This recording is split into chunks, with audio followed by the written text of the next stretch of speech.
اللہ لم یکن مغیر، اللہ بدلتا نہیں نعمت جو کسی قوم کو دی حتیٰ کہ وہ نعمت جو ان کو حاصل ہوتی خود اللہ تعالیٰ نے یہ ضابطہ رکھا ہے، ان اللہ لا یغیر ما بقوم حتیٰ یغیروا ما بانفسہم، خدا نے آج تک اس قوم کی حالت نہیں بدلی نہ ہو جس کو خیال اپنی حالت کے بدلنے، اپنی حالت کو خود بدلے گا تب زبردستی رب نہیں بدلے، اللہ سنتا بھی ہے جانتا ہے۔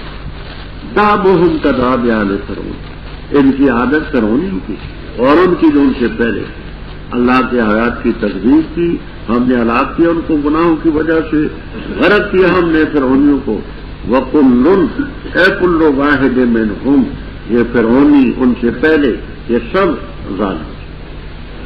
اب یہاں ایک سطحی طور پر اعتراض ہے، اعتراض یہ ہے کہ یہ تو تکرار ہے، کذاب علیہ فرعون والذین من قبلہم، آگے بھی کذاب علیہ فرعون والذین من قبلہم، تو کلام میں تکرار بلا کسی فائدے کی اچھی بات نہیں، اللہ کا کلام ہو اس میں تکرار، تو تفسیر السراج المنیر وغیرہ میں، تفسیر السراج المنیر وغیرہ میں ہے کہ تکرار ہے، لفظی فرق بھی ہے معنوی فرق۔ لفظی فرق یہ ہے کہ پہلی آیت میں ہے کفروا، اس میں ہے کذبوا، تو لفظی فرق ہے۔ پہلی آیت میں ہے اجمال اور اس میں ہے تفصیل، اس میں تو صرف آتا ہے کہ اللہ نے ان کو پکڑا، اب اس میں بتاتے کہ اغرقنا اس کی تفصیل ہے کہ ہم نے ان کو ہلاک کیا اور ہم نے ان کو غرق کیا، تو جب لفظی فرق بھی ہو اور اس سلسلے میں اجمال اور تفصیل کا بھی ہو تو تکرار غلط۔ اوپر منافقین کا ذکر تھا جنہوں نے بدر کے طرف جانے والوں پر تان کیا، آگے ان منافقین کی اصل جو یہودی تھے، یہود بنو قریظہ، ان کی مدینہ طیبہ میں یہود کے 3 خاندان تھے، بنو قریظہ، بنو قینقاع، بنو نذیر، ان تینوں کے ساتھ حضرت صلی اللہ علیہ وسلم کا معاہدہ تحریری، وہ معاہدہ تاریخ الامم والملوک للطبری، ابن اسیر، البدایہ والنہایہ، زاد المعاد وغیرہ میں مفصل مذکور، جس میں یہ جملہ بھی ہے کہ اگر بیرونی حملہ ہوا، انتم ونحن قوم علی من سوانا، ہم اور تم ان کے مقابلے میں ایک قوم ہو کر کے لڑیں،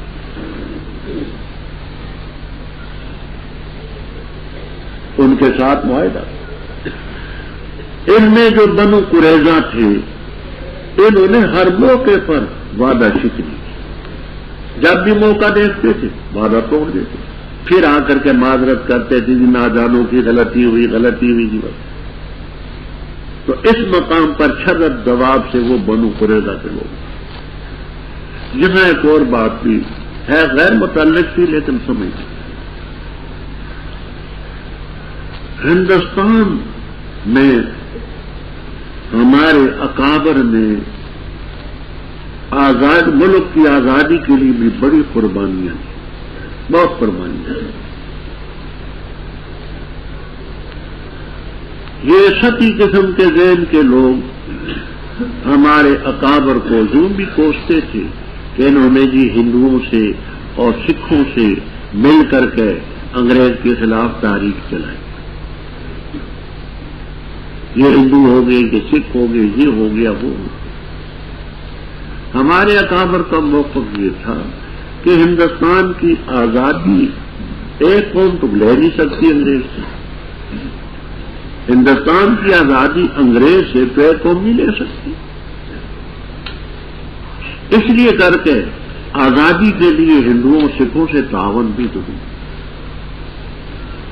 اس پر جب لوگوں نے اعتراضات کیا، مسلم لیگ کی طرف سے اعتراضات ہوئے، تو حضرت مدنی رحمہ اللہ تعالی نے کتاب لکھی متحدہ قومیت، اور یہ حوالے اس میں حضرت نے دیے کہ دیکھو یہود الگ قوم ہے، مسلمان الگ تھے، ہاں حضرت صلی اللہ علیہ وسلم نے دفاع کی خاطر ان سے معاہدہ کیا،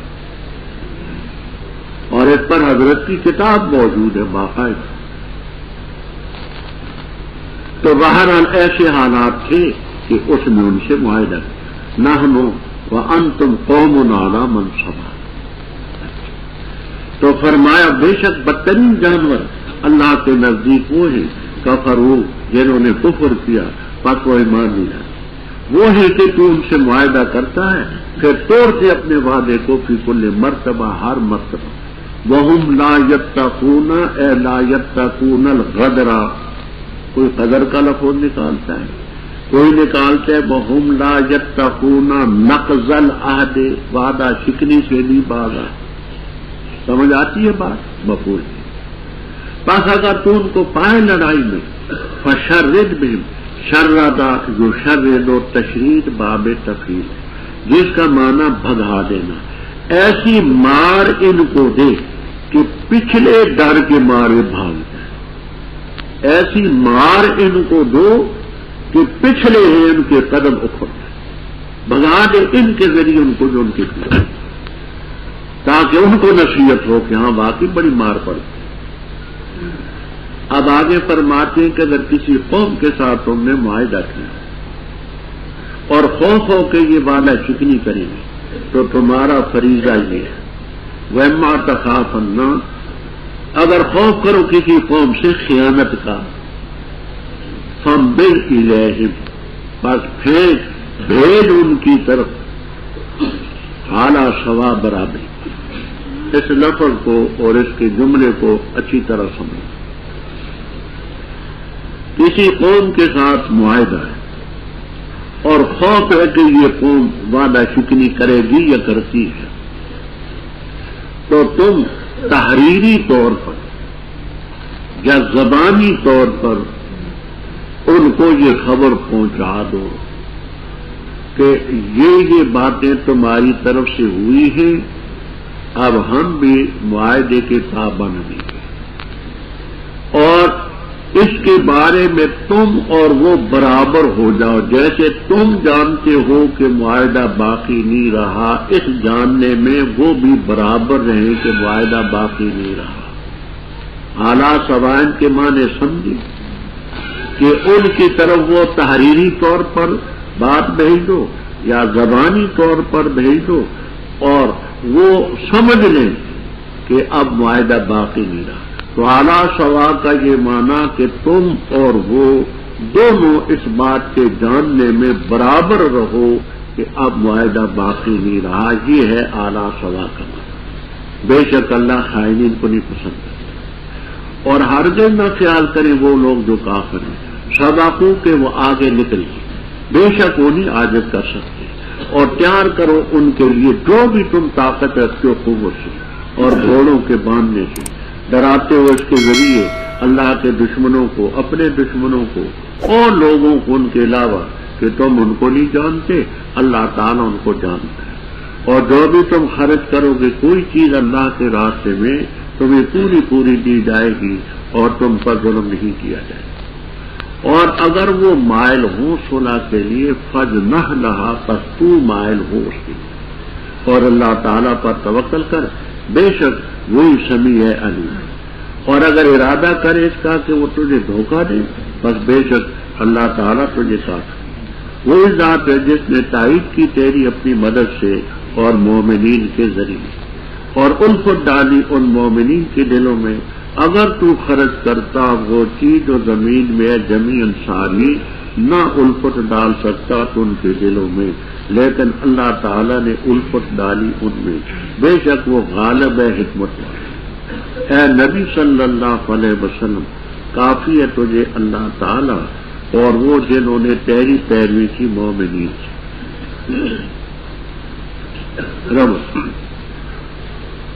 اوپر کافروں کی وعدہ شکنی کا ذکر تھا،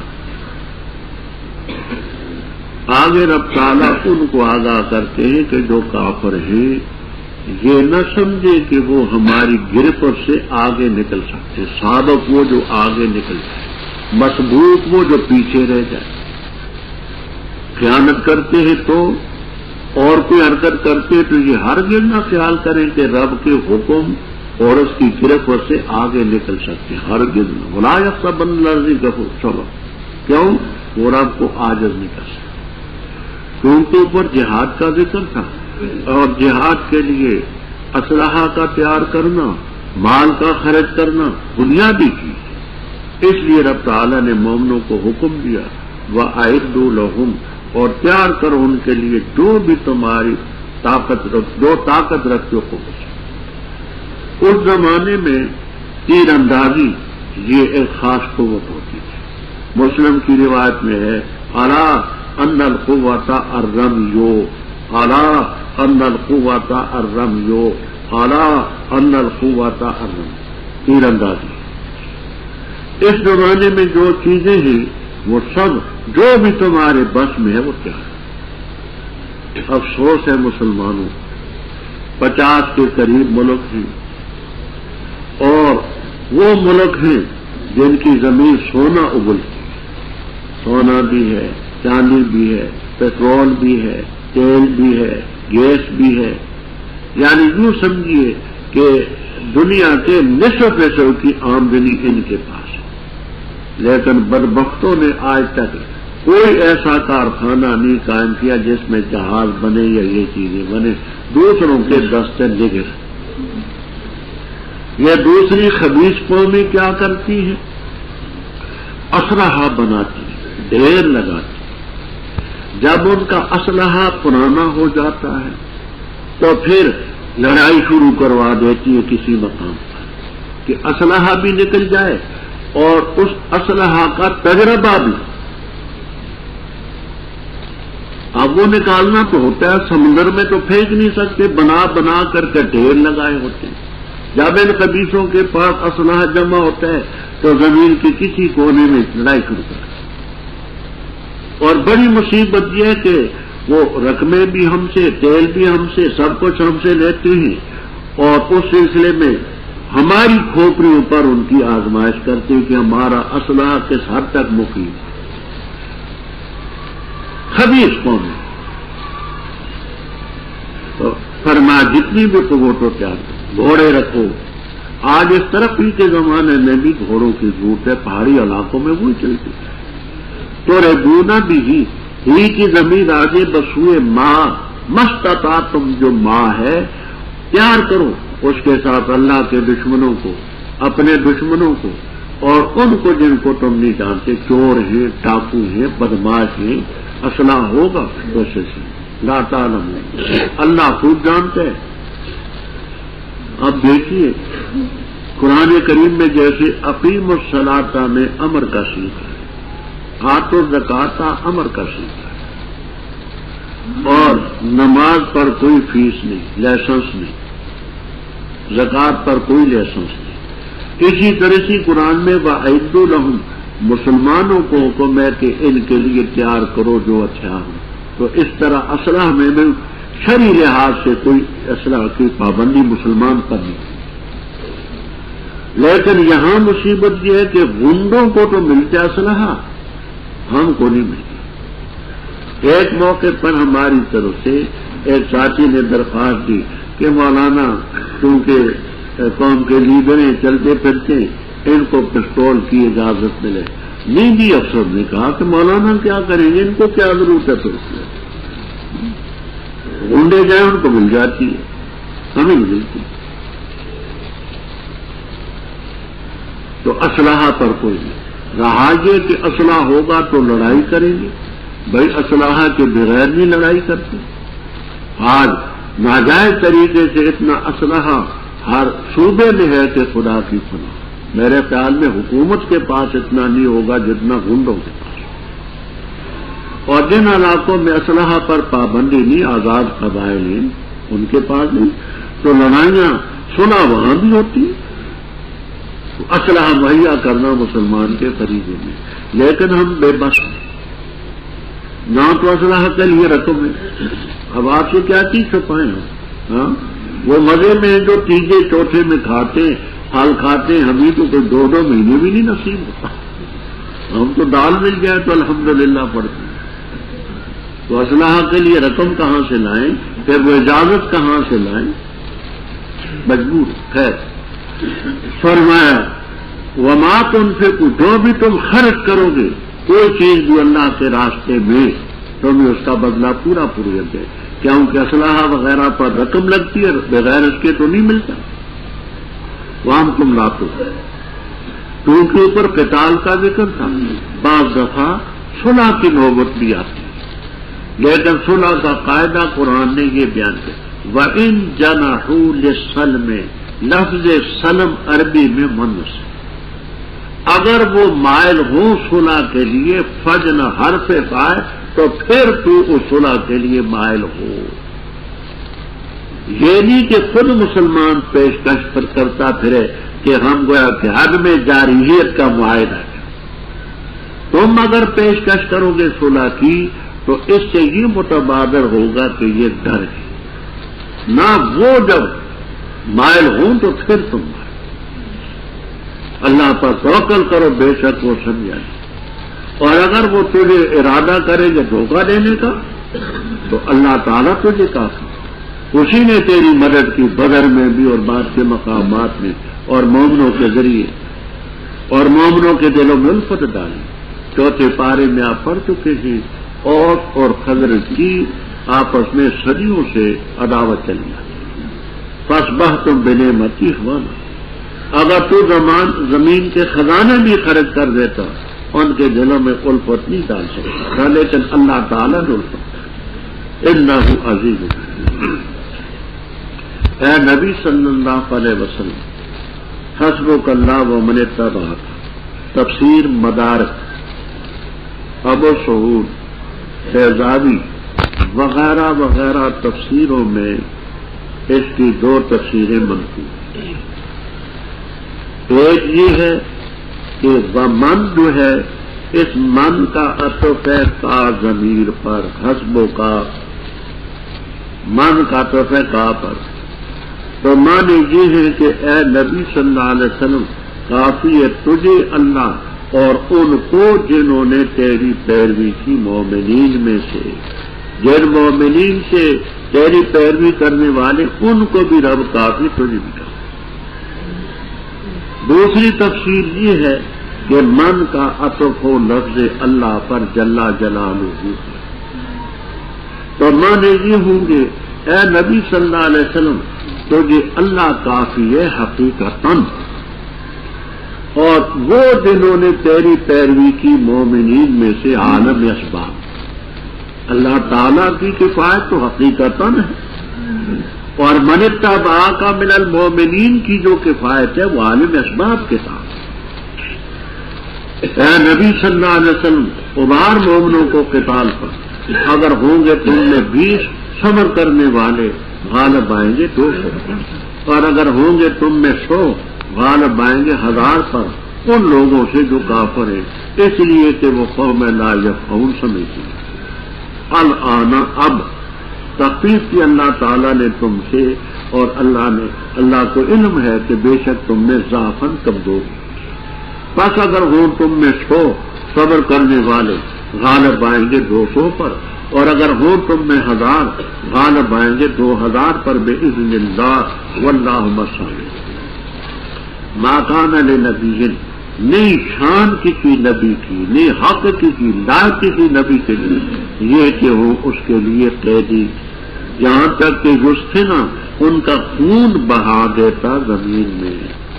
تو ارادہ کرتے تم دنیا کی زندگی کا سامان، اور اللہ تعالیٰ ارادہ کرتے آخرت کا، اور اللہ تعالیٰ غالب حکمت.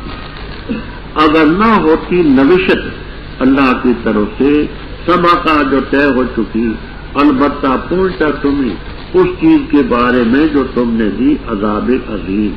بس کھاؤ اس چیز سے جو تم نے غنیمت لی حلالاً طیباً، اور ڈرو اللہ تعالیٰ سے، بے شک اللہ تعالیٰ غفور رحیم.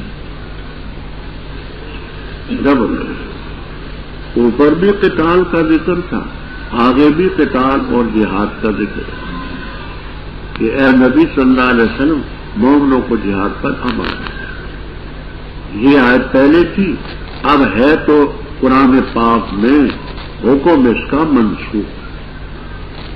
اگر تم میں 20 ہو صبر کرنے والے تو 200 پر غالب ہے۔ تو اب یہاں ایک کا تقابل کتنے سے ہے؟ 10 سے۔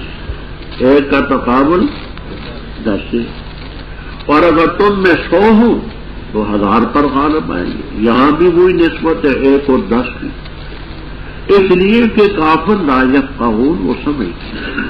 کیوں؟ مومن تو اس لیے لڑتا ہے کہ میرا رب مجھ سے راضی ہو، اگر میں زندہ رہا تو غازی، مر گیا تو شہید۔ اس کا نصب العین بڑا ہے، اور کافر یا تو اپنی ناک کے لیے لڑے گا، یا پیسوں کے لیے لڑے گا، یا ملک کے لیے لڑے گا۔ کہاں جنت، کہاں دنیا کے تکے، کہاں اللہ تعالیٰ کا دین، کہاں یہ ٹیڑھی ناک، ہاں یہ روسیوں کی پست ناک چپٹی، یہ کہاں پر آتا ہے؟ کچھ بھی نہیں۔ کافی عرصے کے بعد یہ حصہ اترا، الآن، اب اللہ نے تخفیف کر دی تم سے، اور اب جانتے ہیں کہ تم نے کمزوری ہے۔ وہ پہلے جیسے مومن بھی نہیں، پہلی جیسی قوت بھی نہیں، اب یوں ہے کہ اگر تم میں 100 ہو صبر کرنے والے 200 پر غالب آئے۔ اب نسبت 1 اور 2 کی، اور اگر تم میں 1000 ہوں 2000 پر غالب آئیں گے، یہ بھی نسبت 1 کی 2 سے۔ اب مسئلہ یہ ہے کہ اگر مسلمان کے مقابلے میں 2 گنا کافر ہوں، پیٹ پھیرے گا تو گنہگار، 2 سے زیادہ ہوں پیٹ پھیرے گا تو گنہگار۔ واللہ مشہد رب بدر کے موقع پر 70 گرفتار ہوئے تھے، 70 کافر مارے گئے۔ یہ جو گرفتار ہوئے تھے ان کے بارے میں حضرت صلی اللہ علیہ وسلم نے صحابہ کرام رضی اللہ تعالیٰ عنہ سے پوچھا کہ ان سے کیا کرنا چاہیے۔ روایتوں میں موجود ہے حضرت عمر رضی اللہ تعالیٰ عنہ نے فرمایا حضرت ان کی رائے پیچھے سننا، پہلے میری سننا۔ یہ جو 70 ہیں ان کو قتل کر دینا چاہیے۔ اللہ کے مقابلے میں، اس کے رسول کے مقابلے میں، دین کے مقابلے میں، قرآن کے مقابلے میں، آپ کے مقابلے میں یہ لڑنے آئے، ان کو قتل کر، اور قتل بھی اس طریقے سے ہر آدمی اپنے عزیز کو اپنے ہاتھ سے قتل کرے۔ مثلا زید ابن خطاب میرا بھائی، میرے حوالے کرو، میں قتل کروں گا۔ علی کو کہو کہ وہ عقیل کو قتل کرے، ابو بکر کو کہو بیٹے عبد الرحمان کو قتل کرے، آپ اپنے چچا عباس کو قتل کریں۔ یہ رائے حضرت عمر رضی اللہ تعالیٰ عنہ نے، آپ نے فرمایا کوئی اور اس رائے کی تائید کرتا ہے تو تفسیر السراج المنیر وغیرہ میں، السراج المنیر وغیرہ میں ہے کہ صرف 1 ووٹ ملا حضرت عمر رضی اللہ تعالیٰ عنہ کو سعد ابن معاذ کا رضی اللہ تعالیٰ، سعد ابن معاذ، انہوں نے کہا حضرت میں ان کی تائید کرتا، اور کوئی نہ بولا۔ ابو بکر صدیق رضی اللہ تعالیٰ عنہ بڑے حلیم متبع، ٹھنڈے مزاج کے بزرگ، آپ نے فرمایا ابو بکر تو کیا کہتا ہے؟ کہنے لگے حضرت عمر کی رائے بھی غلط نہیں، رائے غلط نہیں ہے جو اس نے کہا، بالکل صحیح، لیکن حضرت تصویر کا دوسرا رخ بھی دیکھنا چاہیے۔ یہ ہمارے پاس قیدی ہے، ان کو قتل کریں گے تو کافروں کے جذبات اور ابھریں گے کہ قیدیوں کو قتل کرتا ہوں، کہتے ہیں میں رحمت للعالمین ہوں، اور اللہ نے رحمت للعالمین بنا کر کے بھیجا۔ تو حضرت اس میں ہماری بدنامی، آپ کی بدنامی، اسلام کی بدنامی، اور کافروں کے جذبات اور ابھریں گے۔ اس کی بجائے ان کو چھوڑ دیا جائے یا فدیہ لے کر کے رہا کر دیا جائے تو کافروں کی شدت میں کمی آئے گی. ہو سکتا ہے کہ یہ لوگ بھی کسی وقت مسلمان ہوں. حضرت صلی اللہ علیہ وسلم کی بھی یہ رائے, اکثریت نے یہ رائے. اللہ تعالیٰ کو رائے حضرت عمر کی پسند. اس سلسلے میں فرمایا ما کان لنبی, نبی صلی اللہ علیہ وسلم کو حق نہ تھا کہ ان کے پاس قیدی ہوتے, اسرا اسیر ان کی جمع, حتیٰ یسخن فی الارض, حتیٰ کہ ان کا خون بہا دیتا زمین میں. تم چاہتے ہو دنیا کا سامان, یہ تم نے کہا کہ کچھ ان سے فدیہ لے کر کے. کتنا فدیہ لیا؟ ابو داؤد وغیرہ کی روایت میں کہ 400 درہم فی کس.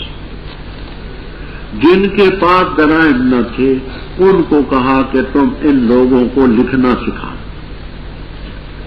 تو 400 درہم لے کر کے فی کس. اللہ ارادہ کرتے آخرت کا, واللہ واضح. آگے فرمایا اگر نہ ہوتی نوشت رب کی طرف سے جو طے ہو چکی ہے تو البتہ تم ہی پہنچا فی ما اخذتم عذاب. جہاں روح المعانی کبیر اور تفسیروں میں بڑی بات, بیان القرآن تک روایتیں موجود ہیں. مسلم وغیرہ کے سامنے کوئی درخت تھا جہاں یہ گفتگو ہوئی بدر. آپ نے فرمایا کہ خدا کا عذاب اس درخت تک آ چکا تھا, اگر آتا تو عمر کے بغیر معاذ کے بغیر کوئی نہ بچے. اب سوال یہ کہ آپ کا کیا ہوتا؟ تو روح المعانی بیان القرآن میں کہ آپ تو نبی معصوم ہیں, آپ پر عذاب ما کان اللہ لیعذبہم وانت فیہم. اللہ تعالیٰ ان کو سزا نہیں دیتا جبکہ تو موجود ہو, تو خدا کے پیغمبر پر تو عذاب آ ہی نہیں سکتا. عذاب آتا تو ان پر آتا جنہوں نے فدیے کے لالچ میں ایک پہلو اختیار کیا. آپ معصوم کیا پر نہ. روح المعانی بیان القرآن وغیرہ میں تصویر, کیونکہ انہوں نے فدیے کو پسند کیا, ہر دنیا کی طرف جھکے. آپ معصوم ہیں, آپ نے ان کی رائے کی تعیین کر, آپ بچ گئے. اب یہ صدقہ کا کیا معنی؟ تو بڑی تفصیل ہے, میں چند باتیں عرض کرتا ہوں. کبیر, روح المعانی, البحر المحیط, ابو شہود, واحد عثمانیہ وغیرہ وغیرہ میں بھی ایک یہ کہ فیما صدقہ یہ ہے کہ آپ پہلے پڑھ چکے ما کان اللہ لیعذبہم وانت, کہ پیغمبر کی موجودگی میں عذاب نہیں آتا. اگر یہ بات پہلے سے نہ طے ہو چکی ہوتی تو پر عذاب آ چکتا. ایک بات. دوسری بات یہ ہے کہ یہ سارے بدری ہیں, اور بدریوں کے متعلق یہ ہے کہ منو معاشے تم فقر غفر تم. بخاری کی روایت ہے آل بدر کو رب نے بخش, اور یہ سب بدری یہ پہلے سے طے شدہ ہے. دو. تیسری بات یہ ہے کہ ان کی یہ رائے اجتہادی تھی. مجتہد سے جو غلطی ہو اس پر سزا نہیں. اگر مصیب ہو تو 2 اجر, مفتی ہو تو 1 اجر. تو یہ اجتہاد تھا. ٹھیک. چوتھی بات یہ ہے کہ اللہ تعالی کی طرف سے پہلے یہ طے ہو چکا تھا کہ فدیہ لینا اما منن بعد و اما, تو پہلے سے جو بات طے تھی کہ فدیہ بعد کو جائز ہو جائے گا, اس لیے انہوں نے وہ فدیہ لیا. تو اللہ سے یہ طے شدہ تھا کہ فدیہ جائز ہو جائے گا, لہذا سزا. پانچویں بات یہ ہے کہ جس چیز پر صحیح حکم نہ ہو رب کا اس پر سزا نہیں. یہ ان کی رائے تھی, صحیح حکم نہ تھا. چھٹی بات یہ ہے کہ ان میں کچھ مسلمان ہونے والے بھی تھے رب کے علم میں, تو اللہ کی طرف سے یہ طے شدہ بات تھی کہ ان میں مسلمان ہوں گے، تو عذاب آتا تو یہ مسلمان کب ہوتے؟ یہ مختصر باتیں میں نے عرض کر دی باحوالہ۔ بس کھاؤ جو چیز تم غنیمت حاصل کی، حلال طیب، حلال اور طیب کا مفہوم میں عزیزی کی حوالے سے عرض کرتے ہیں۔ واتقوا اللہ، اللہ غفور۔ اے نبی صلی اللہ علیہ وسلم کہہ دے ان کو جو تمہارے ہاتھوں میں قیدی، اگر اللہ نے جانا تمہارے دلوں میں خیر کو تو دے گا تمہیں بہتر اس چیز سے جو تم سے لی گئی ہے، اور بخش دے گا تمہیں، اور اللہ تعالیٰ غفور رحیم۔ اور اگر یہ ارادہ کریں گے تیرے ساتھ خیانت کرنے کا، فقد خان اللہ، پس تاکید سے انہوں نے خیانت کی اللہ سے اس سے پہلے، بس اللہ نے قدرت دی ان پر، اللہ تعالیٰ علیم حکیم۔ بے شک وہ لوگ جو ایمان لائے اور ہجرت کی اور جہاد کی اموالوں اور جانوں کو لے کر فی سبیل اللہ، اور وہ لوگ وہ جنہوں نے ٹھکانہ دیا اور مدد کی، وہ دوست باز تھے، اور وہ جو ایمان لائے اور نہ ہجرت کی نہیں، اور تمہیں من ولایتہم، ان کی دوستی سے کچھ بھی، حتیٰ یہاجروا، یہاں تک کہ وہ ہجرت کریں، اور اگر مدد طلب کریں تم سے دین کے سلسلے میں، بس تمہارے اوپر مدد لازم ہے، ہاں مگر ایسی قوم کے خلاف کہ تمہارے درمیان اور ان کے درمیان میثاق وعدہ، واللہ بما تعملون بصیر۔ اور وہ لوگ جو کافر ہیں، بعضهم اولیاء بعض، واپس میں ایک دوسرے کے دوست اور وارث، اگر نہ کرو گے تم اس کو، ہوگا فتنہ زمین میں اور فساد کبیر۔ اور وہ لوگ جو ایمان لائے اور ہجرت کی اور جہاد کی اللہ کے راستے میں، اور وہ جنہوں نے ٹھکانہ دیا اور مدد کی، وہ لوگ هم المؤمنون حقا، وہ مومن حقی اور پکی بات ہے، لهم مغفرۃ ورزق کریم، عمدہ رزق کی۔ اور وہ لوگ جو ایمان لائے اس کے بعد اور ہجرت کی اور جہاد کیا تمہارے ساتھ مل کر، بس وہ بھی تم میں سے، اور قریبی رشتہ دار بعض ان کے زیادہ قریب ہے اللہ کی نوشت اور کتاب، ان اللہ بکل شیء۔ ابھی آپ نے بدر کے قیدیوں سے فدیے کا ذکر سنا، اب ان بدر کے قیدیوں کو خطاب کہ اے نبی صلی اللہ علیہ وسلم ان سے کہہ دیں، جو تمہارے ہاتھوں میں قیدی ہیں 70، ان سے کہہ دیں کہ اگر اللہ تعالیٰ کے علم ہوا کہ تمہارے دل میں خیر ہے، ایمان اسلام لاؤ گے، تو جو تم سے لیا گیا 400 درہم، اس سے بہتر تمہیں ملے گا۔ اور ایسا ہی ان حضرات کو پھر اتنا کچھ ملا مختلف غزوات میں، جہادوں میں، کچھ کہنے کے ساتھ، اور تمہارے گناہ بھی معاف کر دے گا، واللہ غفور۔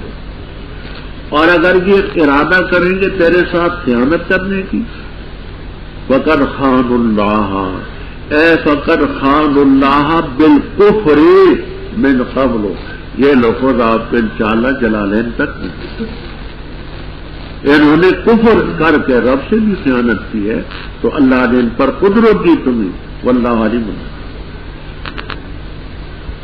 آگے رب تعالیٰ فرماتے ہیں پہلے حکم یہ تھا کہ آپ نے مہاجرین اور انصار کو آپس میں بھائی بھائی بنایا تھا، اس کو کہتے مواخات، کیونکہ نہ اس کی برادری مسلمان ہوئی ہوتی نہ اس کی، یہ مرتا یہ وارث، یہ مرتا یہ وارث۔ پھر جب مہاجرین کے بھی لوگ مسلمان ہو گئے، انصار کے بھی، تو آخر میں یہ آیت جو آئے گی، اب اولے الارحام کو ملے گی وراثت، اس مواخات کی وراثت نہیں ہے۔ پہلے مواخات کی وجہ سے جو بھائی چارے کی تھی، اس کی وجہ سے نہیں تھی۔ فرمایا جو لوگ مومن ہجرت کی، جہاد کیا مال و جانوں کو لے کر فی سبیل اللہ، اور جنہوں نے اپنے گھروں میں ٹھکانہ دیا، آوا یووی ایوا، اپنے گھروں میں مہاجرین کو ٹھکانہ دیا اور مدد کی، یہ آپس میں ایک دوسرے کے وارث ہیں۔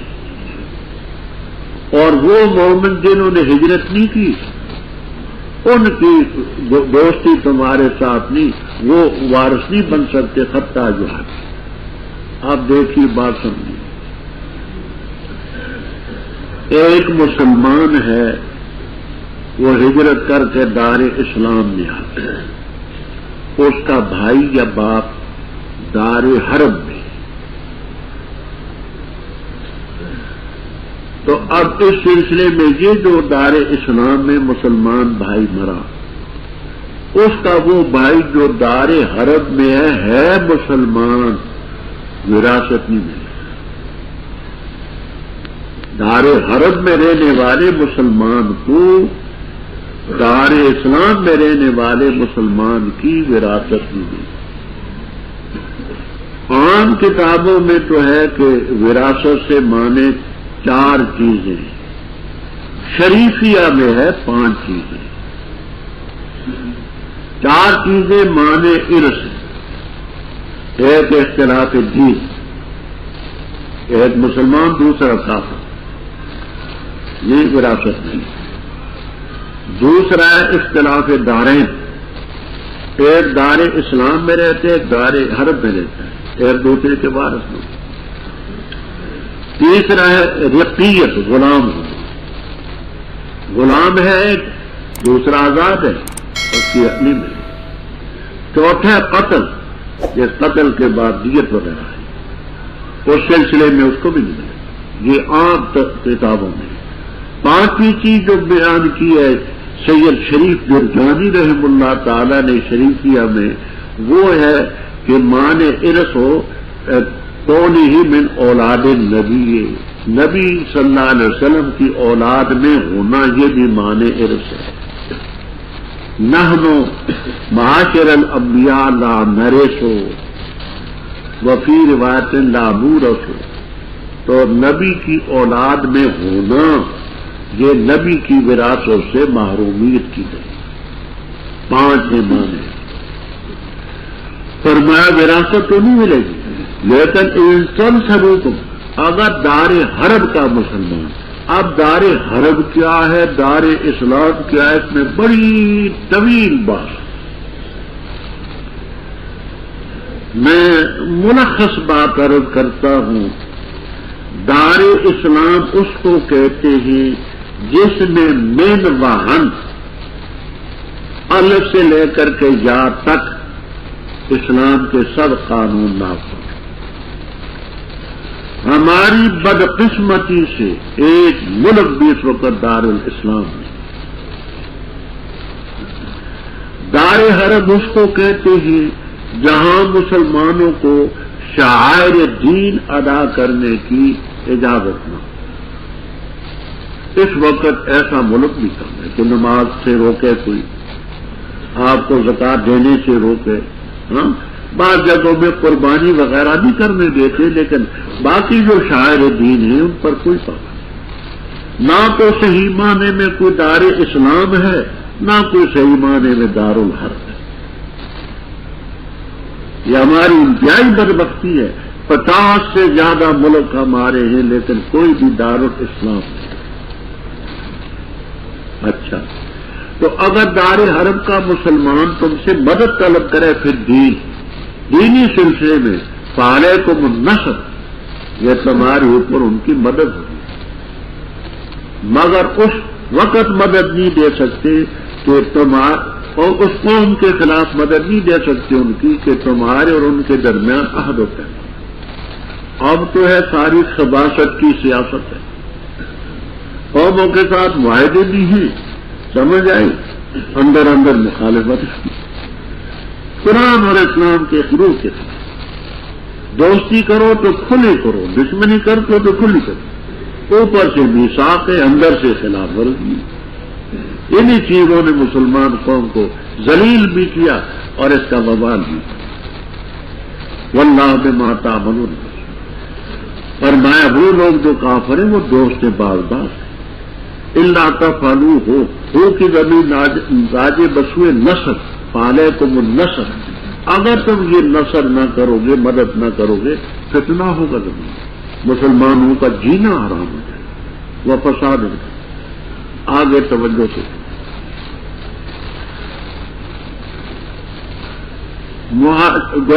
صحابہ کرام رضی اللہ تعالیٰ عنہ کے 2 ہی طبقے، ایک مہاجرین کا، دوسرا انصار۔ رب تعالیٰ فرماتے والذین آمنوا، وہ لوگ جو ایمان لائے، وہاجروا، اور انہوں نے ہجرت کی، وجاہدوا فی سبیل اللہ، اللہ کے راستے میں انہوں نے جہاد کیا. اس حصے میں مہاجرین آئے. والذین آووا، وہ لوگ جنہوں نے گھروں میں ٹھکانہ دیا، ونصروا، مدد کی، اس میں انصار، مہاجرین بھی اور انصار بھی. اولئک هم المؤمنون حقا، حق کی بات ہے کہ یہ مومن ایسے مومن ہیں کہ ان کی مغفرت ہو چکی ہے. ورزق، اب دیکھیے یہاں کوئی تبعیض کا لفظ نہیں. اگر یہ ہوتا وَمِنَ الَّذِينَ آمَنُوا وَهَاجَرُوا وَجَاهَدُوا فِي سَبِيلِ اللَّهِ وَمِنَ الَّذِينَ آوَوا وَنَصَرُوا، بات سمجھ آتی ہے میری؟ من تبعیضیہ ہوتا تو پھر اس کا مفہوم یہ ہوتا کہ بعض مہاجرین اور بعض انصار مومن، یا یہ ہوتا کہ وَبَعْضُ الَّذِينَ آمَنُوا وَهَاجَرُوا وَبَعْضُ الَّذِينَ آوَوا وَنَصَرُوا، تو پھر تو کہتے کہ بعض مہاجرین اور بعض انصار تو مومن بعض. قرآن پاک نے مطلقاً مہاجرین اور مطلقاً انصار کو اولئک هم المؤمنون حقا. اب جو مہاجرین اور انصار کو کافر کہتا ہے وہ پکا کافر ہے، لا شک فی کفرہ ہی. خمینی ہو تو کوئی بھی ہو تو ان کے کفر میں ایک رتی برابر تھا. لہم مغفرۃ ورزق کریم، جو لوگ ایمان لائے اس کے بعد، کیونکہ اس وقت تک کے مسلمانوں کا تو حکم ہو چکا. اب جو بات کو لائیں گے وہ، اور بات کو ہجرت کی اور جہاد کیا تمہارے ساتھ مل کر، وہ لائے کا من کو، وہ بھی تم میں سے. ان میں حضرت ابو سفیان، حضرت امیر معاویہ، حارث بن ہشام، صفوان ابن امیہ رضی اللہ تعالیٰ عنہ سب آگے. یہ آمنو من بعدوں کا مصداق ہے، سب مومن ہیں. اب آخری حکم، پہلے تو مواخات کی وجہ سے وراثت ملتی تھی، اب حکم ہے وہ اولو الارحام میں جو قریبی رشتے دار ہیں، یہ بعض کے اولا ہیں بعض کے اللہ تعالیٰ کی کتاب میں وراثت میں. اب مواخات والی وراثت ختم، یہ اولو الارحام. پہلے ذوی الفروض ہیں، پھر عصبات ہیں، ذوی الارحام ہیں، وہ اعلی حسب المراتب. وہ ان اللہ بکل شیء، بیداری کا اعلان ہے اللہ اور اس کے رسول کی طرف سے ان لوگوں کی طرف جن کے ساتھ انہوں نے معاہدہ کیا مشرکین سے. پس ان کو وہ سیخو پلا دے، پھر وہ زمین میں 4 مہینے، اور جان لو کہ بے شک تم عاجزی کر سکتے اللہ تعالیٰ کو، اور بے شک اللہ تعالیٰ رسوا کرنے والے کافروں کو. اور اعلان ہے اللہ کی طرف سے، اس کے رسول کی طرف سے لوگوں کی طرف حج اکبر کے دن کہ بے شک اللہ تعالیٰ بیزار ہے مشرکین سے اور اس کا رسول بھی. پس اگر تم توبہ کرو تو یہ تمہارے لیے بہتر ہوگا، اور اگر تم اعراض کرو تو جان لو تم کہ بے شک تم نہیں عاجز کر سکتے اللہ تعالیٰ کو. اور خوشخبری سنا دے ان کو جنہوں نے کفر کیا عذاب علیم. مگر وہ لوگ جن کے ساتھ تم نے معاہدہ کیا مشرکین سے، پھر انہوں نے لم ینقصوکم، کوئی کمی نہ کی کسی چیز میں، اور نہ مدد کی تمہارے خلاف کسی کی، بس مکمل کرو ان کی طرف ان کے وعدے کو، ان کی مدت تک. بے شک اللہ تعالیٰ پسند کرتے متقین. پیغام صلاح، پس جب گزر جائیں شاہ اشہر الحرم، عزت والے مہینے، پس قتل کرو مشرکوں کو جہاں تم ان کو پاؤ، اور پکڑو ان کو اور ان کو قید کرو، اور بیٹھو ان کے لیے کلّا مرصد، ہر گھاٹ میں، ہر مورچے میں. بس اگر وہ توبہ کریں، نماز قائم کریں، دیں زکات، تو خلو سبیلا، چھوڑ دو ان کا راہ، بے شک اللہ غفور ہے. اور اگر تو مشرکین میں سے تو اسے پناہ لے، بس اس کو پناہ دے سکتا کہ اللہ کا کلام سنے، پھر پہنچا اس کو مامن، اس کے امن کی جگہ. یہ اس لیے کہ وہ قوم ہے لا یعلمون۔ یہاں تو ابحاثیں بہت ساری، میں تطویل میں نہیں پڑھنا چاہتا، مختصر سی عرض کرتا۔ پہلی بات، قرآن کریم کی تقریباً 114 صورتیں، اس صورت کے علاوہ بقیہ تمام صورتوں میں بسم اللہ ہے۔ اس میں وجہ اس کی حدیثوں میں، تفسیر کی کتابوں میں موجود ہے، مذکور ہے، زیادہ بسط سے روایتیں در منصور وغیرہ میں منقول ہے کہ حضرت عثمان رضی اللہ تعالیٰ عنہ جنہوں نے قرآن پاک کی یہ ترتیب دی جو ہمارے سامنے، ان سے پوچھا گیا کہ حضرت اس میں آپ نے بسم اللہ کیوں نہیں؟ تیار کردہ صوت الاسلام کے سینٹر بازار دیگاں والا، جڑ محلہ، مسجد مولوی عبدالغنی والی، گجرانوالا۔ یاد رکھیے ہمارے پاس دنیا کے نامور قراء حضرات کی تلاوتیں، ممتاز علماء کرام اور اکابرین دیوبند کی تقاریریں، مشہور و معروف شعراء کرام کی نظموں کا گراں قدر کشتوں کا مرکز صوت الاسلام کے سینٹر بازار دیگاں والا، جڑ محلہ، مسجد مولوی عبدالغنی والی، گجرانوالا کو ہمیشہ خدمت کا موقع دیں۔ صوت الاسلام کے سینٹر گجرانوالا۔ عملوں میں اطاعت کا جذبہ اعلیٰ وجل کمال، اس اطاعت کی بدولت اللہ تعالیٰ نے کامیابی نصیب فرمائی۔ آئندہ کے لیے بھی فرماتے ہیں ایمان مانو، ایمان لائے ہو، اطیعوا اللہ و رسول، اللہ اور اللہ کے رسول کی اطاعت کو ملحوظ، ولا تولوا عنہ، یہ ہو کی ضمیر کدھر جاتی ہے؟ ایک تفسیر کی ہے کہ لفظ اللہ کی طرف، تو اللہ کی اطاعت تم چھوڑی تو پیغمبر کی بھی چھوڑنی ہوگی۔ دوسرا یہ کہ رسول ہو کی طرف کہ من اطاع رسول فقد اطاع اللہ۔ تیسری تفسیر یہ ہے کہ ہو کی ضمیر راجع بسوئے اطیعوا میں جو اطاعت مصدر ہے، اور مصدر جو ہوتا ہے یذکر و یؤنث، اس کی طرف ہے، تو اطاعت سے اعراض نہ کرو، اطاعت کرو، وانتم تسمعون۔ ان لوگوں کی طرح نہ ہو جاؤ کہ جن لوگوں نے کہا سمعنا، ہم نے سنا، وہم لا یسمعون، اور نہیں سنتے، سماع تدبر، سماع قبول، سماع تفہم، سماع انتفاع۔ تو جب مانا نہ تو سننے کا کیا فائدہ؟ بدترین جانور اللہ کے نزدیک ہیں بہرے اور گونگے جو عقل سے مارے۔ اگر اللہ تعالیٰ ان میں خیر جانتا تو ان کو سنا دیتا، سماع تدبر، سماع تفہم، ولو اسمعوا، اور اگر اب سنا دے جبکہ یہ جانتا ہے کہ اللہ خیر فیہم، ان میں خیر نہیں، ولو اسمعوا، اگر سنا دے اب کہ وہ جانتا ہے کہ ان میں خیر نہیں، تو البتہ اعراض کریں، اور وہ اعراض کرنے کے درپے ہیں۔ آگے رب تعالیٰ فرماتے مومنو، اللہ کے حکم کو مانو۔ استجابہ و اجابہ دونوں ایک معنی میں پہلے عرض کر چکا ہوں۔ اللہ اور اللہ کے رسول کے حکم کو مانو جب بلائے تمہیں اس چیز کی طرف جو تمہیں حیات بخشتی ہے، وہ دین ہے، کیونکہ دین کے ذریعے حیات ابدی نصیب ہو۔ اور جان لو کہ اللہ تعالیٰ آدمی اور اس کے دل کے درمیان حائل ہو ہے۔ روح المعانی، بیان القرآن، کبیر وغیرہ میں لکھا ہے کہ اگر تم ایمان پر قائم رہو گے، اطاعت کا جذبہ ہوگا، اللہ تعالیٰ اس ایمان کی برکت سے، اطاعت کی برکت سے تمہارے دل کو کفر اور معصیت سے بچائے گا۔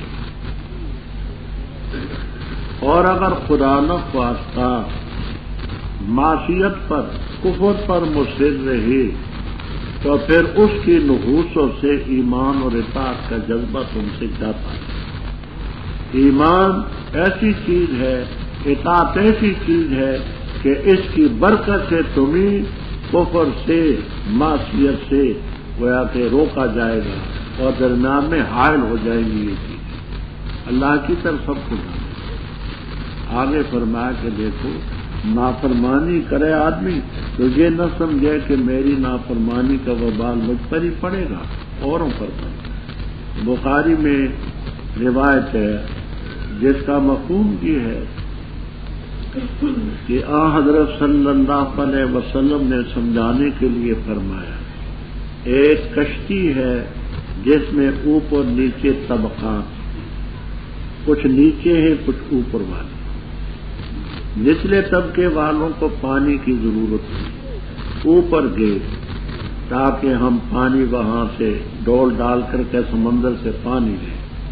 انہوں نے کہا ہم نہیں لینے دیں گے کیونکہ یہاں ہمارے کپڑے اور سامان تر ہو جائے گا۔ انہوں نے کہا لا بد لنا من الماء، پانی سے تو ہمارا کوئی چارہ نہیں، پانی دینا، کہا نہیں لینا۔ انہوں نے کہا اچھا تم نہیں لینے دیتے تو ہم پانی تو لیں گے۔ اپنے جہاز کے کشتی کے اپنے حصے میں جا کر کے برما لگایا اور سوراخ کیا، فرمایا کہ جس وقت وہ پانی اس میں بھرے گا تو وہی ایسا ڈوبے گا یا ساری کشتی ڈوبے گی۔ صحابہ کرام رضی اللہ تعالیٰ عنہ نے کہا ساری کشتی ڈوبے۔ فرمایا اسی طرح تم سمجھو کہ یہ محمد صلی اللہ علیہ وسلم کے دین کی جو کشتی ہے جس پر سب سوار ہیں، ایک شخص اگر نافرمانی کرتا ہے تو یوں سمجھیے کہ اس جہاز اور کشتی میں برما لگا۔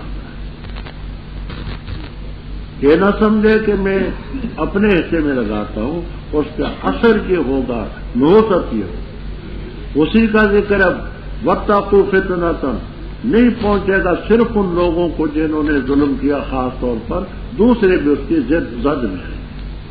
جان لو اللہ تعالیٰ سخت سزا دینے والا۔ یاد کرو جب تم تھوڑے تھے، زمین میں کمزور تھے، خوف کرتے تھے کہ لوگ تمہیں پچک لیں گے، اللہ نے تمہیں مدینہ طیبہ جیسی جگہ میں ٹھکانا دیا، اپنی مدد کی، پاکیزہ رزق دی، لعلکم تشکرون۔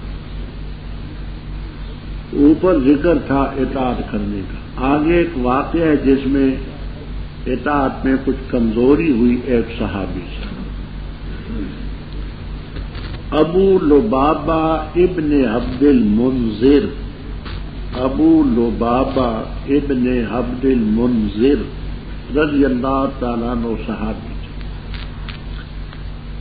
ان کا گھر یہود کے محلے میں تھا، محلے دار ہونے کے لحاظ سے ان میں اٹھنا بیٹھنا تھا، تاجر آدمی تھے، ان سے لینا دینا بھی تھا۔ حضرت صلی اللہ علیہ وسلم نے غزوہ خندق کے بعد جب یہود بنو قریظہ نے آپ کے خلاف لڑائی کا پورا ارادہ کر لیا، قلعہ بند ہو گئے، تو آپ نے بھی ان کے خلاف اعلان جہاد کر دیا۔ وہ اکتا گئے، انہوں نے کہا جی ہم ہتھیار ڈالتے ہیں لیکن ہماری جانیں بچیں۔ اس موقع پر حضرت صلی اللہ علیہ وسلم نے اپنی طرف سے ابو لبابہ ابن عبد المنذر رضی اللہ تعالیٰ عنہ کو اور ان کے ساتھیوں کو گفتگو کرنے کے لیے بھیجا کہ ان سے ہتھیار ڈالنے کے لیے شرطیں طے۔ یہ کہ حضرت صلی اللہ علیہ وسلم کا جو فیصلہ تھا ان کے قتل کرنے کا، وہ سعد ابن معاذ رضی اللہ تعالیٰ عنہ کے فیصلے پر ٹھہرے تھے، وہ طے ہو چکا تھا۔ یہ جس وقت گئے تو گفتگو ہوئی، زبان سے تو نہ کہہ سکے لیکن انہوں نے اشاروں میں پوچھا کہ ہمارے متعلق فیصلہ کیا ہے، یہ میری طرف دیکھیں۔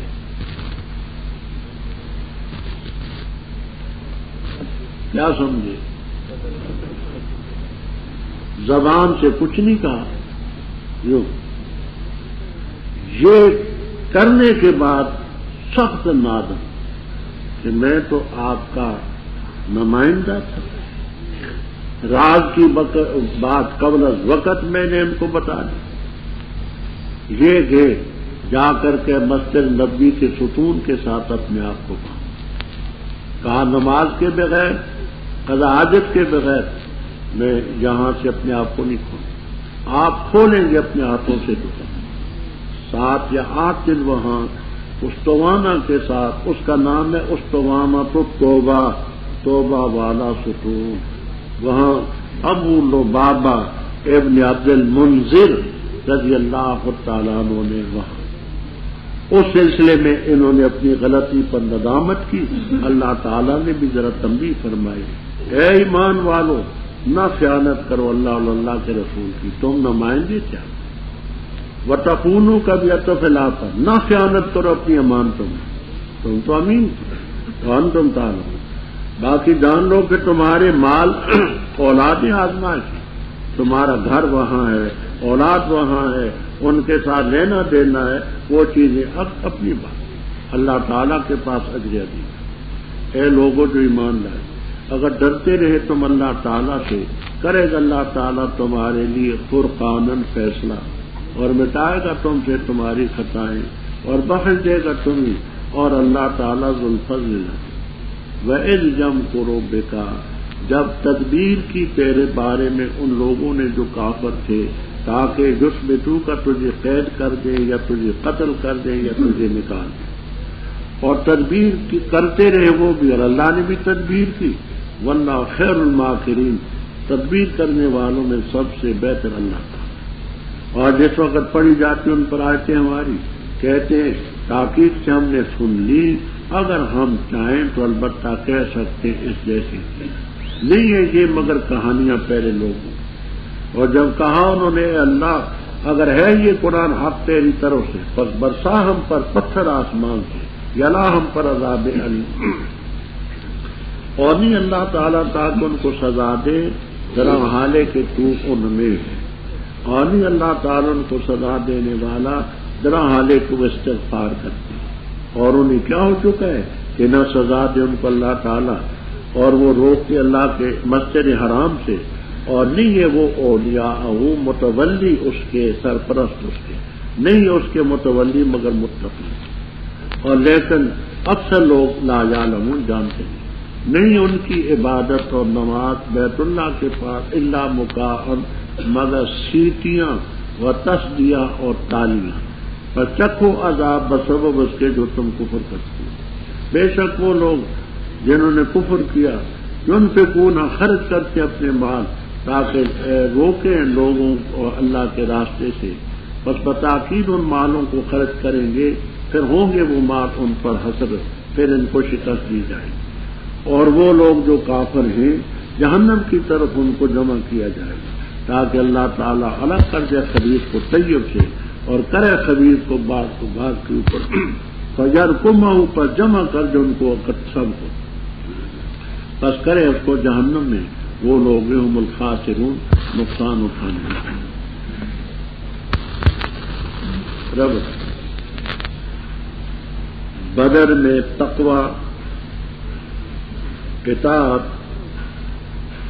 حکم کی فرمان برداری اعلیٰ وجہ الاتم صحابہ میں موجود رضی اللہ تعالی، کامیابی دی رب نے، آئندہ کے لیے بھی رب تعالیٰ فرماتے یا ایھا الذین آمنوا ان تتقوا اللہ، اللہ سے ڈرتے رہے، اللہ فیصلہ تمہارے حق میں کرے، ویکفر عنکم سیئاتکم، بخش دے گا تمہیں، واللہ ذو الفضل، اللہ کا فضل دیکھو۔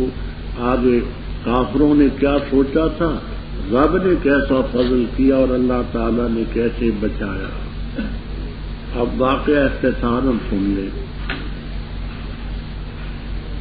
ہجرت سے چند دن پہلے کافروں نے دارالندوہ میں اکٹھ کیا۔ دارالندوہ ان کا ایک خاص مقام تھا جس میں خاص خاص باتیں کرتے، کہنے لگے کہ محمد صلی اللہ علیہ وسلم کا معاملہ دن بدن بڑھتا چلا جا رہا ہے، ساتھی زیادہ ہو رہے ہیں، کلمہ زیادہ لوگ پڑھتے ہیں، تو اس کے بارے میں سوچو ہم نے کیا کرا۔ خاص سیدھا آدمی، انہوں نے کسی نے کہا کہ یہ ہمارا خیال یہ ہے کہ تم ان کو یہاں سے جلا وطن کر دو اور یہ جہاں چاہیں جائے۔ دو چار اٹھے، انہوں نے کہا یس ٹھیک ہے، یہ تجویز ٹھیک ہے، ان کو نکال دو۔ دوسرے کہنے لگے کہ نہیں، زبان ان کی احلا من الحسن، شہد سے بھی زیادہ میٹھی، یہاں تم نے مقابلہ کیا اور یہ نہ گھٹے، بڑھتے رہے، نئی جگہ جائیں گے، لوگ گرویدہ ہوں گے، تم پر حملہ کریں گے اور تمہیں تو قتل کر دیں۔ کہنے لگے اچھا اپنی تجویز واپس لے۔ دوسرا اٹھا، اس نے کہا جی میرا خیال یہ ہے کہ ان کو نظر بند کر دو، مکان میں بند کر دو۔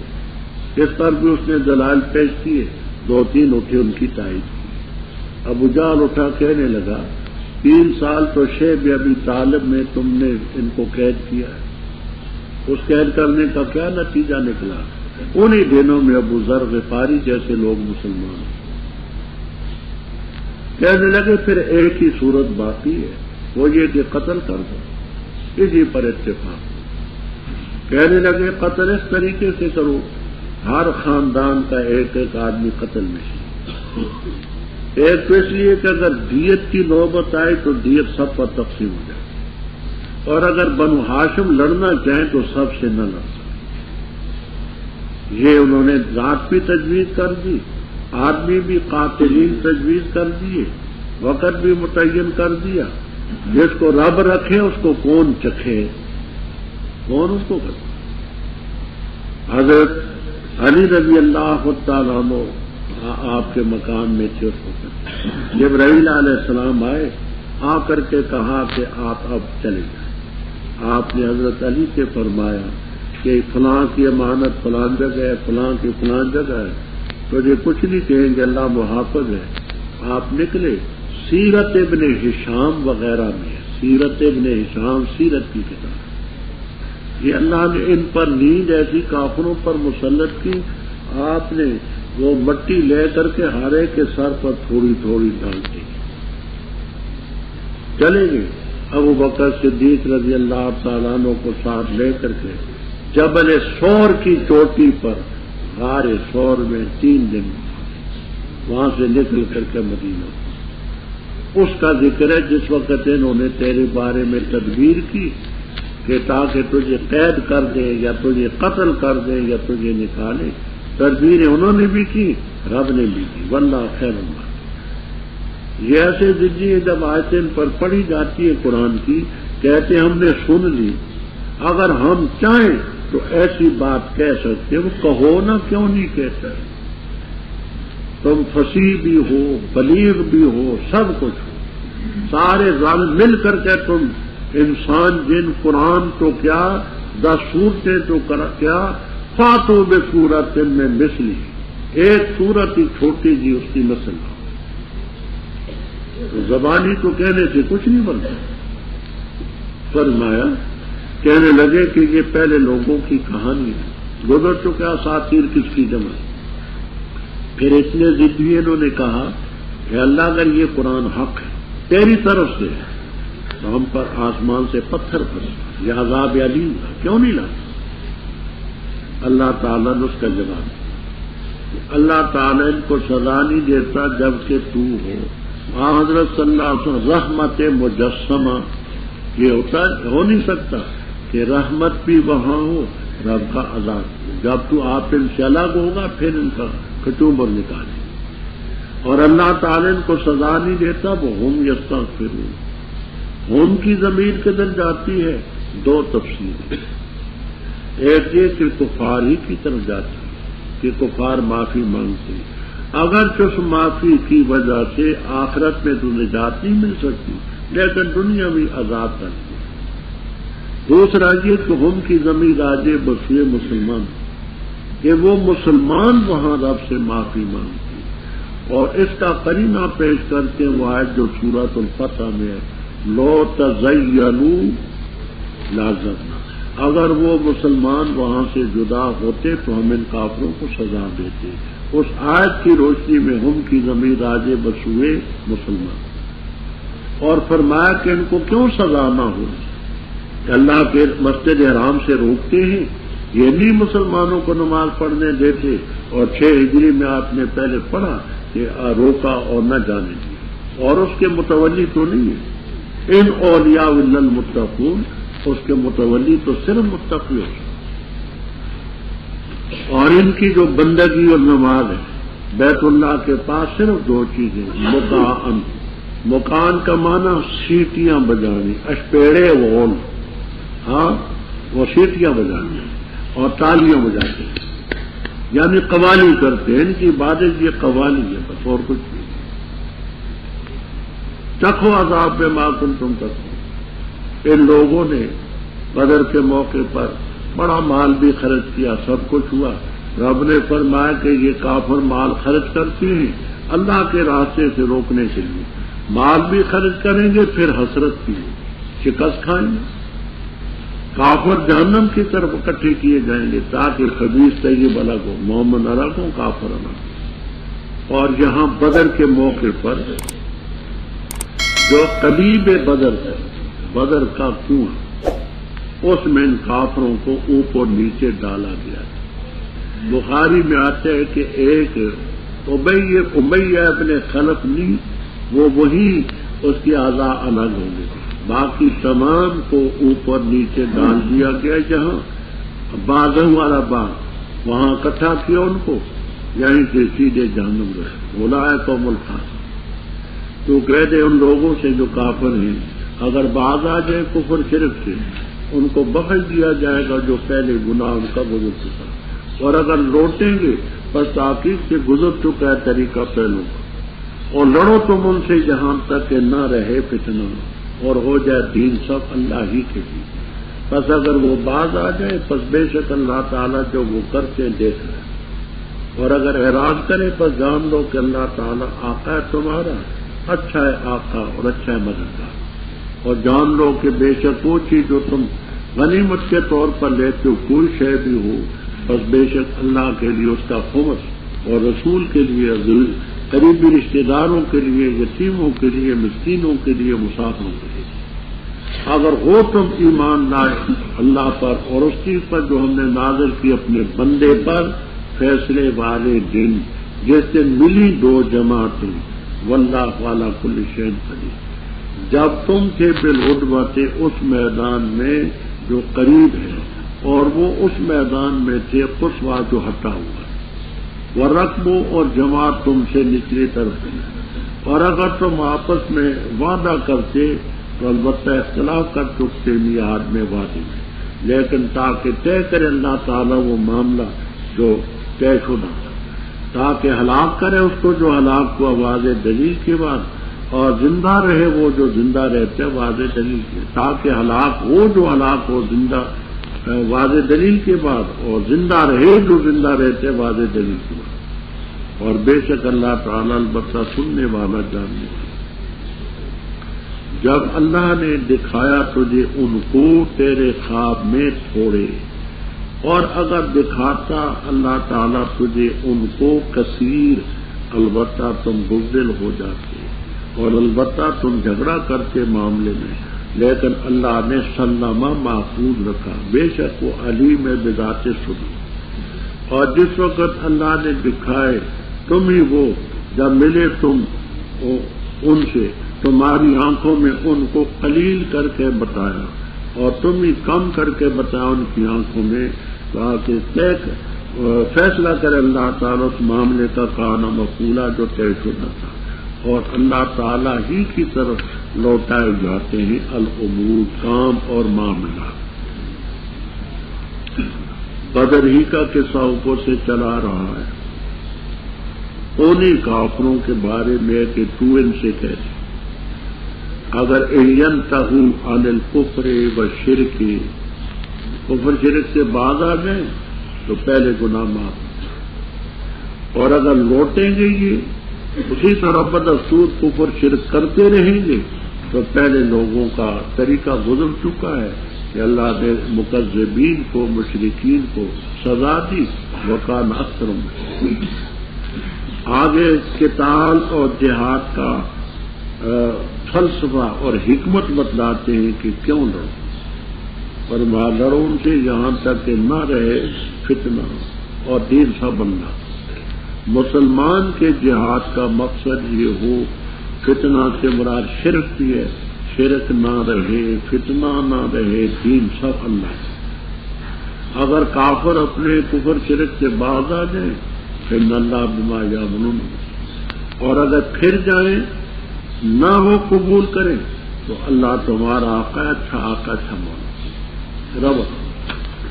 یسألونک عن الانفال میں آپ پڑھ چکے کہ غنیمت کے بارے میں صحابہ نے سوال کیا تھا۔ اب اللہ تعالیٰ اس غنیمت کے مال کے بارے میں فرمائے، اسلامی ہو نظام اور کافروں سے ہو لڑائی، اس موقع پر جو مال آئے اس کو کہتے مال غنیمت۔ اس مال غنیمت کے 5 حصے ہوتے، 5واں حصہ اللہ تعالیٰ کے لیے۔ بعض فرماتے ہیں کہ اللہ تعالیٰ کے لیے کا مطلب ہے اللہ کا نام بطور تبرک کے ذکر کیا۔ بعض کہتے اللہ تعالیٰ کے لیے یعنی اس کے حکم کے مطابق وہ تقسیم۔ اور اس غنیمت کے مال میں حضرت صلی اللہ علیہ وسلم کا حصہ بھی تھا، جس کو کہتے تھے الصفی سواد کے ساتھ، اور آپ کے جو قریبی رشتہ دار تھے ان کا حصہ بھی تھا کہ انہوں نے آپ کی آمد کی دین کے سلسلے میں۔ عام یتیموں اور مسکینوں اور مسافروں کے لیے بھی اس کا حصہ، تو فرمایا کہ یہ ان کے لیے ان کنتم، یہ شرط مؤخر ہے، اور وَاعْلَمُوا أَنَّ مَا غَنِمْتُم مِّن شَيْءٍ فَأَنَّ لِلَّهِ خُمُسُهُ، یہ فَأَنَّ لِلَّهِ خُمُسُهُ یہ جزا مقدر اگر اللہ پر اور آخرت کے دن پر ایمان، اور اس چیز پر جو ہم نے اپنے بندے محمد الرسول اللہ صلی اللہ علیہ وسلم پر فیصلے والے دن، بدر والے دن جہاں فیصلہ حق اور باطل کا ہوا، جب دونوں جماعتیں آپس میں ملی مومنوں اور کافروں کی، اگر اس مدد پر تمہارا یقین ہے تو تم ایسا کرو کہ انا للہ خمس۔ مدینہ طیبہ سے بدر ہے 80 میل، اور مکہ مکرمہ مدینہ طیبہ سے 311 میل۔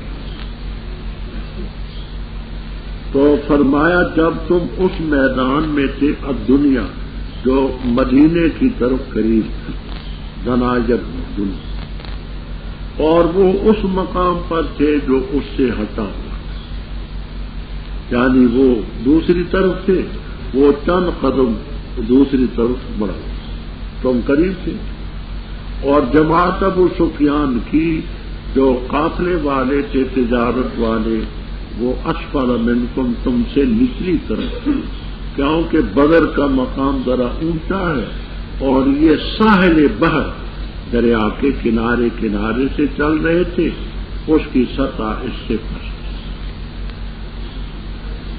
وہ لوگ نکلے اپنے قافلے کو بچانے کے لیے، یہ نکلے مقابلے کے لیے، تو پہلے سے کوئی معاہدہ نہ تھا کہ ہم لڑیں، ورنہ اگر پہلے سے کوئی معاہدہ ہو چکا ہوتا تو ہو سکتا ہے کہ اختلاف ہوتا وعدے میں، تم بر وقت نہ آ سکتے، وہ نہ پہنچ سکتے، لیکن اللہ تعالیٰ نے جو معاملہ طے کرنا تھا وہ تاکہ جو ہلاک ہونا چاہتے واضح دلیل کے بعد ہلاک ہو کفار، اکثریت ان کی تھی، مال ان کے پاس تھا، قوت ان کے پاس تھی، تباہ، اور زندہ رہے جو زندہ رہتے واضح دلیل کے بعد کے مومن ہیں، اللہ نے ان کو زندہ کیا، زندہ رکھا اور برترین کو حاصل بن اللہ سمجھا۔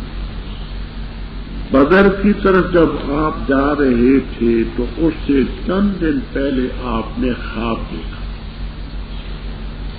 خواب یہ دیکھا تھا کہ آپ کا اور آپ کے ساتھیوں کا تھوڑے سے لشکر کے ساتھ مقابلہ ہو، قلیل۔ یہ بات جب آپ نے بیان کی تو صحابہ کی ہمتیں بڑھ گئی کہ وہ تھوڑے ہی، اور اس لیے میدان کی طرف چل۔ اب جہاں پر طویل بات چلتی، روح المعانی میں بھی ہے، تفسیر کبیر میں بھی ہے، اور بھی تفسیروں میں ہے کہ نبی کا خواب تو ہوتا ہے حقیقت۔ کافر قلیل تو نہ تھے، وہ تو 3 گنا زیادہ تھے، تو خواب میں آپ کو قلیل کیسے دکھلائیں گے؟ اس کا جواب یہ دیتے ہیں کہ ایک ہوتی ہے خواب کی صورت، ایک ہوتی حقیقت۔ وہ صورت تو قلیل تھی لیکن حقیقت اس میں ان کی شکست تھی، کیونکہ تھوڑے جو ہوتے ہیں عادتاً ان کو شکست ہوتی ہے، تو وہ قلت جو ہے وہ بڑی معنی تھی کہ وہ شکست کھانے لگا۔ اللہ نے دکھائے خواب میں قلیل، اگر کثیر دکھلا دیتا تو تم بزدلی کرتے، جھگڑا کرتے، کوئی کہتا لڑنا چاہیے، کوئی کہتا نہ لڑنا چاہیے۔ اللہ تعالیٰ نے ان باتوں سے معافی دی۔ بے شک ولیم بذات، جس وقت یہ میدان میں گئے تو جس وقت تم میدان میں ان کے مقابلے میں ہوئے تو اللہ تعالیٰ نے تمہیں بتایا ان کی نگاہوں میں قلیل، فی اعینکم تمہاری نگاہوں میں وہ تمہیں بتلائے تھوڑی۔ کیا مطلب؟ کافر تھے اکٹھے نہ تھے، آگے پیچھے، سامنے جو نظر آئے تو تمہاری آنکھوں میں وہ قلیل نہ تھا، اور تم ہی اللہ نے ان کے سامنے قلیل کیا۔ پہلے تو تھے تم تھوڑے، پھر وہ ایسا انداز ہوا کہ کچھ طرح پیچھے تھے، اور کافروں کی ہمت بھی بڑھائے کہ تم اپنے مقابلے میں تھوڑے ہی تم ہی، تو ان کو قلیل کر کے تمہاری نگاہوں میں پیش کیا، تم ہی قلیل کر کے ان کی نگاہوں میں پیش کیا، تاکہ لڑائی کی نوبت آئے اور جو رب کا فیصلہ ہے وہ پورا ہو کر کے رہے۔ وَإِلَى اللَّهِ تُرْجَعُ الْأُمُورُ، سب معاملات اللہ کی طرف لوٹائے جاتے ہیں۔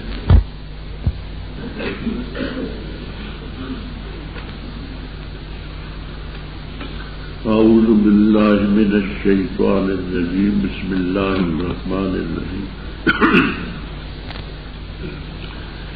اے لوگوں جو ایمان لائے،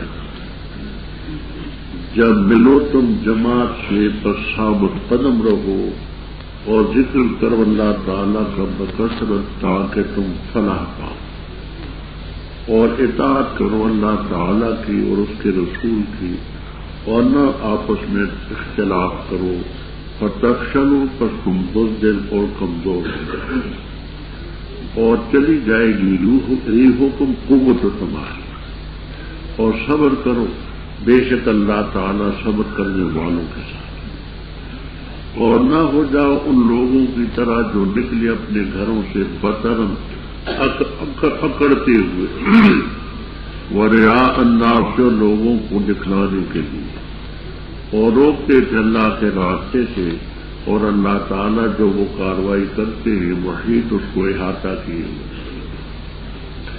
اور جس وقت مزین کیا ان کے لیے شیطان نے ان کے اعمال کو، اور کہا اس نے نہیں غالب ہو سکتا تم پر کوئی بھی آج کے دن لوگوں میں سے، اور بے شک میں جار لکم، تمہارا پناہ دہندہ ہوں۔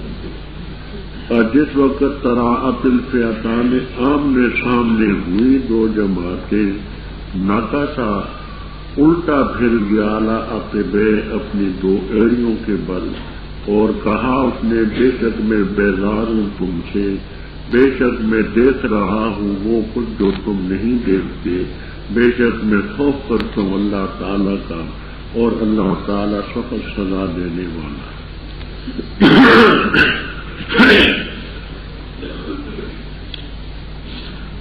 رب اوپر غزوہ بدر کا ذکر تھا، اس غزوہ بدر میں جو کامیابی کے اسباب تھے ان اسباب کی طرف توجہ دلاتے کہ یہ کام کرو گے تو تمہیں کامیابی حاصل ہو۔ وہاں بدر میں یہ کام تم نے کیے، اللہ نے کامیابی دی۔ وہ اصول کیا ہے کامیابی کے مومنوں کے لیے؟ یا ایھا الذین آمنوا، اے ایمان والو، ان اصولوں میں پہلا اصل یہ ہے اذا لقیتم فئۃ فاثبتوا، جب دشمن قوم کے مقابلے میں تم ان سے ملو یا ان سے لڑائی کرو تو سب سے پہلی بات ہے ثابت کرو۔ دوسری بات واذکروا اللہ کثیرا، اور کثرت سے اللہ تعالی کا ذکر کرو تاکہ تم فلاح پاؤ۔ حافظ ابن کثیر رحمہ اللہ تعالی وغیرہ نے یہاں کچھ روایتیں نقل کی ہیں۔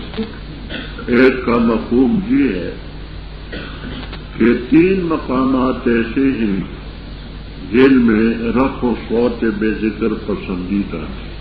عند القتال، لڑائی کے موقع پر۔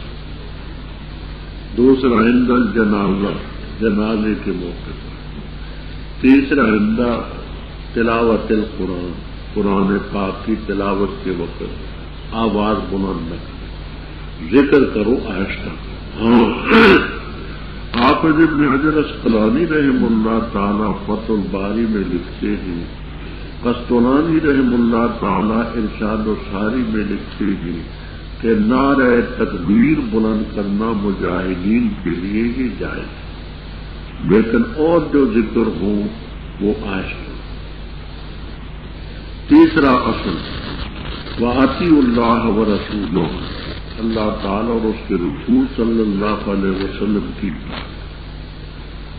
چوتھا وَلَا تَنَازَعُوا، اور آپس میں تنازع اور اختلاف مت کرو۔ اس کا نتیجہ یہ ہوگا کہ تم بزدل اور کمزور ہو جاؤ۔ وَتَذْهَبَ رِيحُكُمْ، آموس اور الشراح وغیرہ میں ہے ریحکم اے قوتکم، تو ریح کے معنی صرف ہوائی کے نہیں آتے، قوت کے بھی آتے۔ وَتَذْهَبَ قُوَّتُكُمْ، تمہاری قوت چلی جائے۔ اور کیا ضابطہ ہے؟ وَاصْبِرُوا، اور صبر، تکالیف پیش آتی ہے صبر کرنا۔ إِنَّ اللَّهَ مَعَ الصَّابِرِينَ، یہ چند اصول ہیں جن پر تم کاربن ہوگے تو اللہ تعالی کی مدد شامل ہے۔ اور کیا کرو؟ تکبر نہ کرو، ریاکاری سے کام مت لو، یہ گناہ جو ہیں شکست کے اسباب۔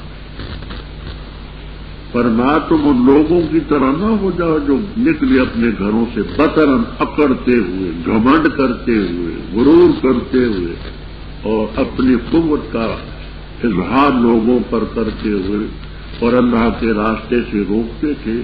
ایسا مت۔ مکے والے جب نکلے تھے مکے سے تو اچھلتے، کودتے، ناچتے، کھٹک ناچ کرتے اور ڈھول بجاتے، یہ سب تاکہ لوگوں کو ان کی قوت کا پتہ چلے۔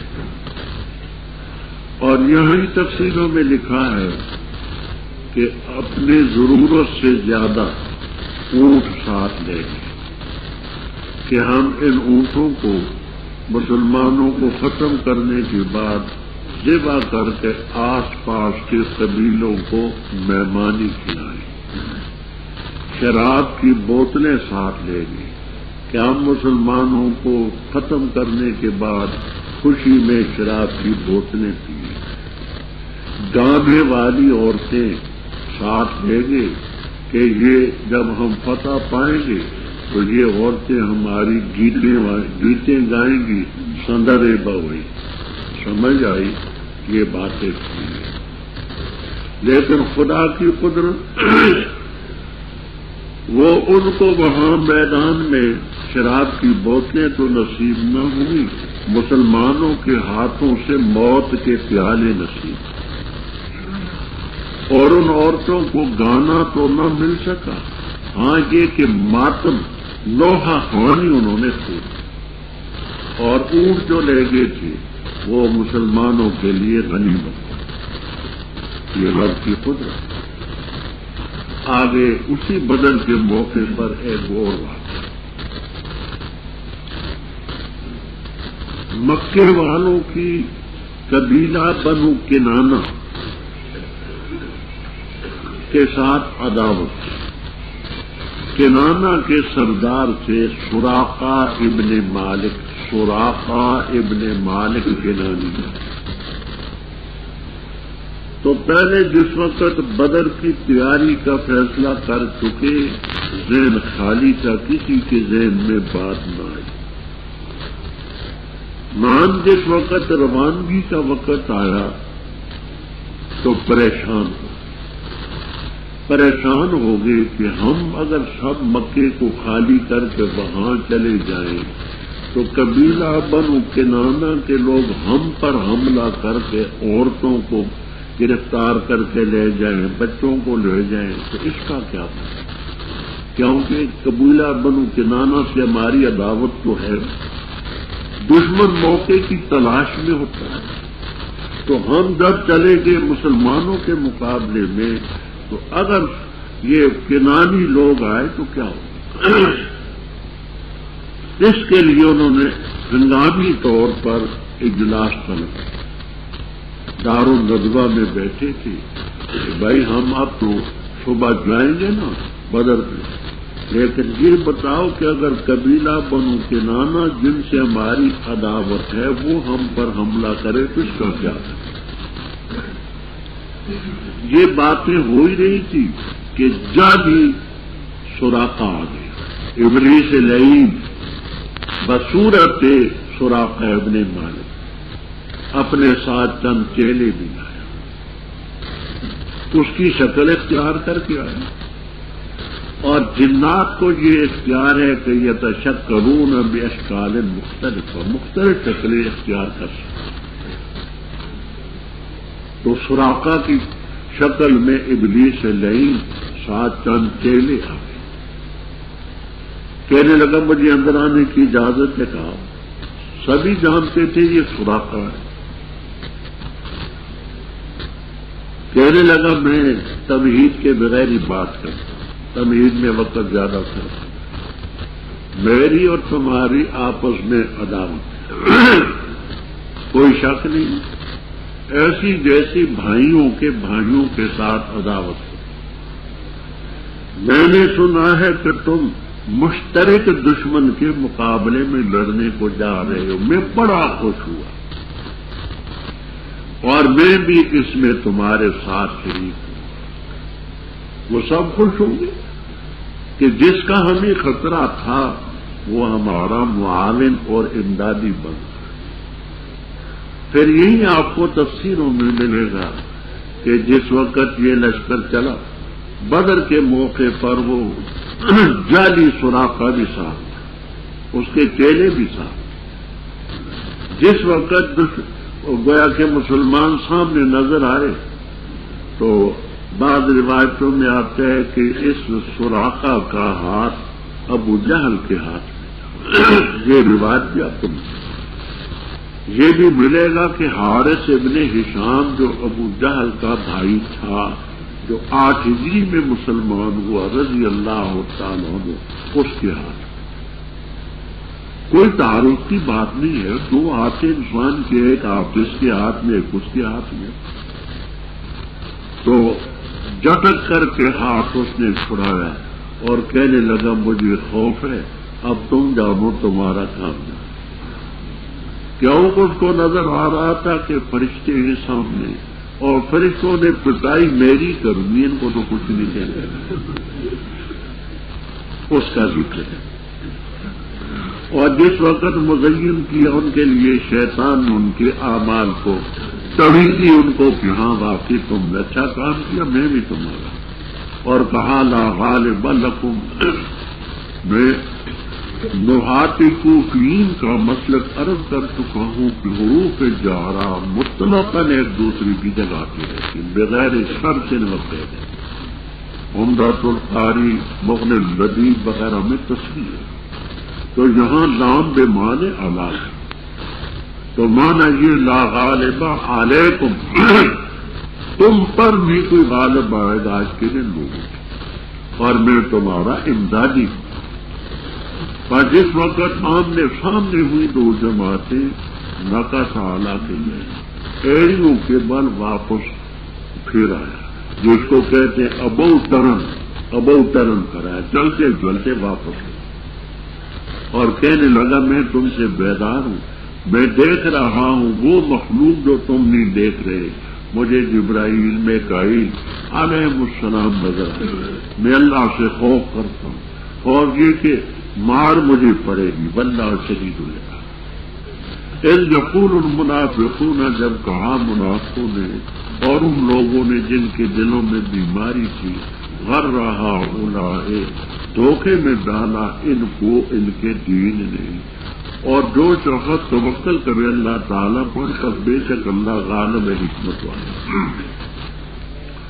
اور اگر دیکھے تو جس وقت جان نکالیں گے ان کی جو کافر فرشتے، تو ماریں گے ان کے چہروں پر اور ان کی پیٹھوں، اور کہیں گے چکھو عذاب جلانے والے، اس لیے کہ بما قدمت ایدیکم، تمہارے ہاتھوں میں آگے بھیجا، اور بے شک اللہ تعالیٰ بھی یہ ظلم کرنے والا بندوں کا للابی اعلن بندوں کداب آل فرعون، جیسے عادت ہے فرعونیوں کی اور ان کی جو ان سے پہلے تھے کہ کفر کیا انہوں نے اللہ تعالیٰ کی آیات کا، بس پکڑا ان کو اللہ تعالیٰ نے ان کے گناہوں کی وجہ سے، بے شک اللہ تعالیٰ قوی ہے سخت سزا دینے والا، یہ اس لیے کہ بے شک اللہ تعالیٰ بھی بدلتا اس نعمت کو جو انعام کی وہ نعمت کسی قوم پر، یہاں تک کہ وہ بدلتے اس نعمت کو جو ان کے نفوس کو حاصل